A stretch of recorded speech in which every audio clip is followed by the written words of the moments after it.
I'm a big believer in meal planning versus meal tracking because I think when you track, you're just kind of making your day up as you go along, and then you end up at the end of the day. First of all, it creates a lot of decision fatigue. And secondly, you're just kind of making stuff up off the fly, and then you end up at the end of the day. Sometimes you run out of calories too soon. Sometimes you're at the end of the day and you have to come up with some weird concoction to kind of hit your macros and your calories. Like, I need 40 grams of protein, but only 2 grams of carbs and 17 more grams of fat. It's just like, all right, good luck. But when you're meal planning, everything's already worked out for you. There's no decisions to make. You just execute, and that's it.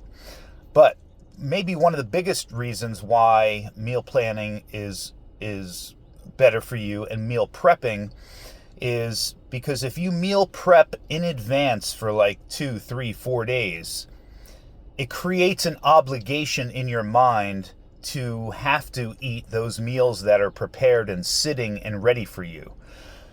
Because there's always the temptation to go off plan. There's always a temptation to just, eat something quote unquote bad when you're tracking and you're just going along throughout your day, because every new meal is a completely clean slate and you could kind of make it up and do whatever you want. But if you've planned out your meals, you've prepped them, and they're sitting in the refrigerator waiting for you, you've created that obligation that, like, man, I would really like to try this new recipe, or I really wanted to do this, but I have 6 chicken and rice meals in the fridge and they need to be eaten or they're going to go bad.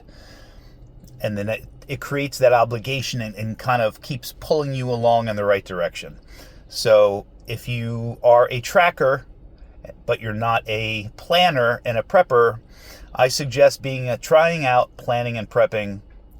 I believe that it will result in better adherence for you.